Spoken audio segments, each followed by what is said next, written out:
Live 24/7 માં આપનું સ્વાગત છે। ઉપલેટામાં અનેક જગ્યાએ હોલિકા દહનનું આયોજન કરવામાં આવ્યું। રાજકોટ જિલ્લાના ઉપલેટાની વાત કરવામાં આવે તો ઉપલેટાના પરંપરાગત રીતે હોળી પ્રગટાવી પૂજા અર્ચના કરવામાં આવે છે।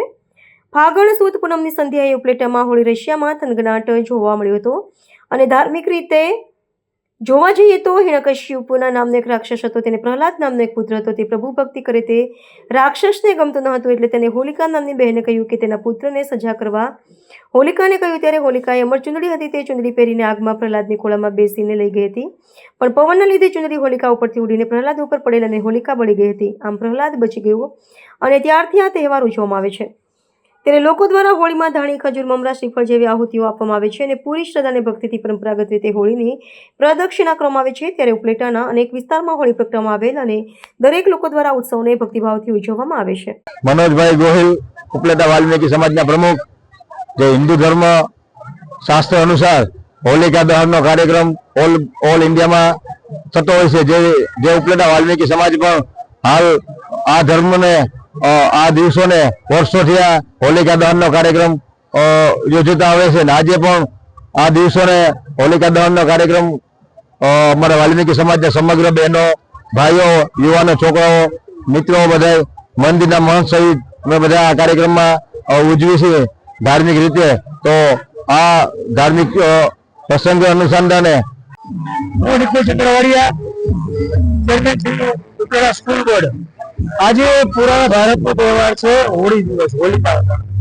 આજે હોળી મિત્રો આપ સૌ કોઈને ખ્યાલ છે કે હોળી જે તહેવાર જે છે એ આજે એક પ્રહલાદજી આપણે હતા અને એમને એની જે હોળીમાં જે એમના જે હોલિકા દહનમાં જે રક્ષા કરેલી છે, તો એના માટે આખે પૂરા વિશ્વમાં, પૂરા ભારતમાં આજે આ તહેવાર ઉજવવામાં આવે છે અને લોકો હોશે હોશે અને દિલથી આ તહેવારને ઉજવે છે।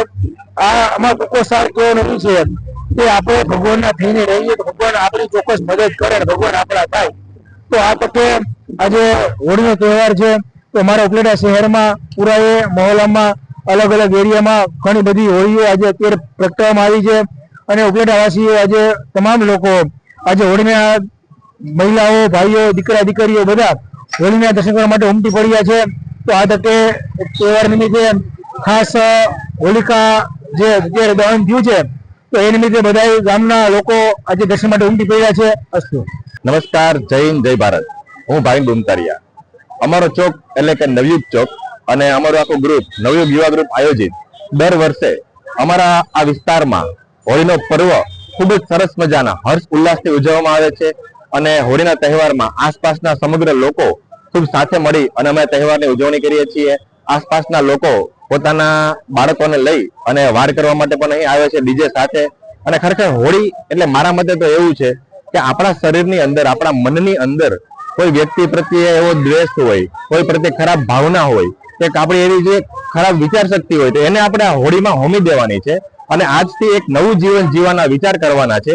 એનું નામ જ ખરેખર હોળી। અને સાથે જો સાયન્ટિફિક રીતે વાત કરું તો હોળી આજના સમયમાં આ માહોલમાં એટલા બધા બેક્ટેરિયા હોય છે કે દરેક ઘરે ઘરે શરદી ઉધરસના અસર હોય છે। તો હોળીને હિસાબે અને આ છાણાની હોળીને લીધે આ વાતાવરણ શુદ્ધ થાય છે, આપણું શરીર તંદુરસ્ત બને છે અને એ પણ એક સાયન્ટિફિક રીતે ખૂબ સારી વસ્તુ છે।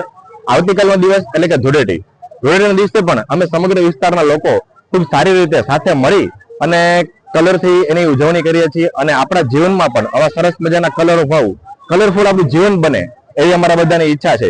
નવયુગ યુવા ગ્રુપ ઉપલેટા, જય હિન્દ, જય ભારત। નમસ્કાર, મારું નામ બુમતરિયા દિયા ભાવિનભાઈ છે। આજ રોજ હોળીના પર્વ પર અમારા ચોક નવયુગ યુવા ગ્રુપ દ્વારા આયોજિત કરવામાં આવેલ હોલિકા દહન એ ખૂબ જ સુશોભનીય છે। ખરેખર તો હોળીનો તહેવાર એ આપણે ગુસ્સો, આપણે ક્રોધ તથા બીજા પ્રત્યેની ખરાબ લાગણીને હોમી દેવાનો તહેવાર છે। હોળી અને ધૂળેટી એ રંગોનો તહેવાર છે। આસપાસના ઘણા લોકો તથા ભક્તજનો અમારે અહીં હોળીના તહેવારમાં ખાસ કરીને આવતા રહેતા હોય છે તથા ધૂળેટીની ખૂબ જ સુશોભનીય